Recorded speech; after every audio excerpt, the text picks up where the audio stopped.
Hello and welcome to our lesson on changing the pressure and surface area.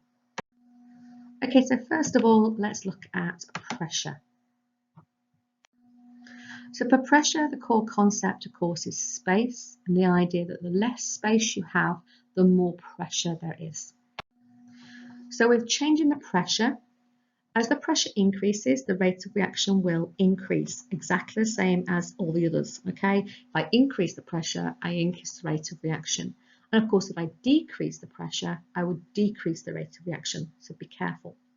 Why is that? Well, this is because there's less space for the particles to move, so there will be more, I'm going to say, frequent successful collisions. And that makes sense, doesn't it? If you look at the diagrams, this one here, I've got the same number of particles, but I've got a bigger space. So they're going to collide with each other. They're going to collide with the walls. Yes, they are. But because they've got a bit more space, those collisions are not going to happen quite as quickly. Whereas in this one here, I've got the same number of particles, but a much smaller space. So I've increased the pressure because there's more collisions. There's not a lot of wriggle room there, is there? So they're going to bump into each other. They're going to collide with each other very quickly and therefore going to speed up that reaction. It's worth mentioning that there are not often marks given for pressure because we don't work with gases as reactants and you can't change pressure in the lab. The answer is not and never going to be pressure. We have to teach you it, but I've never yet seen it on the exam. However, you can guarantee now I've said that it'll be on the exam. So it's worth knowing that you can change the pressure. It's worth knowing that if you increase the pressure, the rate of reaction increases. It's worth knowing why. If you're not sure whether they would allow you the mark and it says give 2 things that would change the rate of reaction, I would write a third one down just to cover your back. Okay, you won't lose marks for writing it down, but if you don't write down another one, you wouldn't get the mark for the second, if that makes sense. So just be careful on this one. Okay, so on a graph, what would that look like? So higher pressure, obviously it's going to be a faster reaction, so it's going to be steeper, it's going to slow down, it's going to finish sooner. If I had lower pressure, again, I've still got the same amount, but I'm going to be slower, so it's going to be still going to be faster at the beginning than it is later on, but it's going to be slower than the other two. Slows down and stops, and notice each time because I haven't changed the amount of reactants, I'm still making the same amount of product. Okay, so the next one I want to look at then is surface area. With surface area, I would say this is the one that most people get confused about. If you're asked to calculate area, well, it's an area of a cuboid. You know how to do that in maths. Okay, if you don't, revise your maths. But if you do get confused, if you're struggling with it, just try to remember that the smaller the piece, the larger the surface area, and therefore the faster the reaction. Okay, but the reason behind that would be really good if you can understand the reason behind that. But if you can't remember the reason, at least know small piece, large surface area, faster reaction. Okay, so as the surface area increases, as always, if it increases, the rate of reaction will increase. There's no surprise there. Why is this? So this is kind of the phrase you want to use. This is because there are more particles in contact with each other at any one time, so there will be more frequent successful collisions. So if I can just try to explain it to you on this one here. If you look at this diagram down here, okay, if I want to get to these middle reactants, I've got to react with all these other ones first. So it will do it, but it will just take a bit of time to get to, well, it's magnesium atom here, okay, and it will slow it down.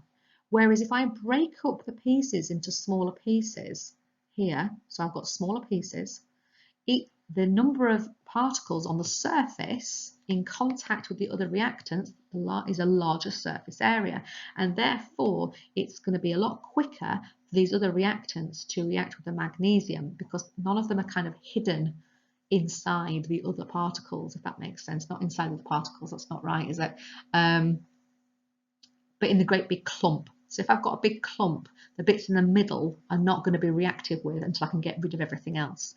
So the bigger the lump, the slower it is. The smaller the pieces, the faster it is. And if you're struggling with that, think about, you know, if you're making a cup of tea, if you put a sugar lump in compared to sugar grains, the lump takes longer to dissolve, doesn't it? Same idea. Okay, so again on a graph, a larger surface area, so that's smaller pieces. Okay, so that's the small pieces or the powders.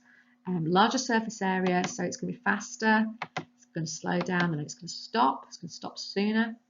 If it's a smaller surface area, so I've got a bigger lump or something, maybe a big marble chip, a chip of marble. When I say chip of marble, I mean a lump of the rock. So it's going to be a smaller surface area, it's going to be slower, and so I'm going to have a similar shaped graph. It's just going to be slower, so it's going to be less steep, take longer, and still make the same amount.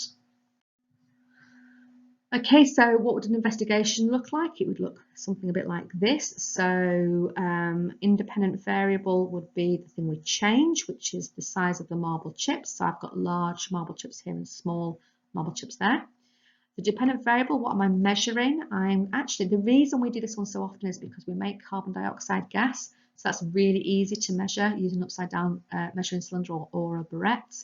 So we're measuring the volume of gas. So here I've written time taken to collect 50 mils of gas, or you could say how much gas have I made in 2 minutes. You could do it the other way around.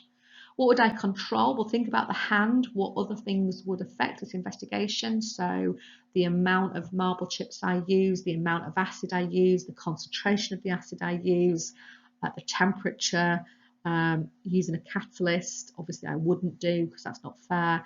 The pressure, but again, I wouldn't write down pressure because it's not going to get you a mark.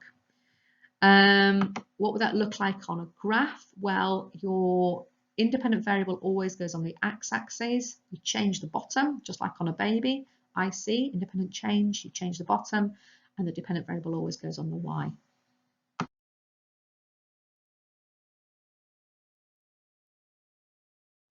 So here you go, independent variable, IC, is the thing you change, independent change, you change the bottom, okay, change the bottom just like in a baby. So your independent variable is always the bottom axis, the x-axis, and then the so if the independent variable is on the x-axis, and it always is on the x-axis, the dependent variable, the thing that we measure, is always on the y-axis, so it's always going to be here. Obviously that will change depending on what investigation, but if it's dependent, it's on the y-axis.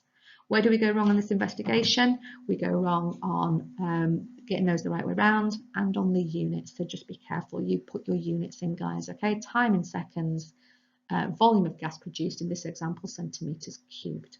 Okay, that's the end of this lesson, guys. I'll see you next time.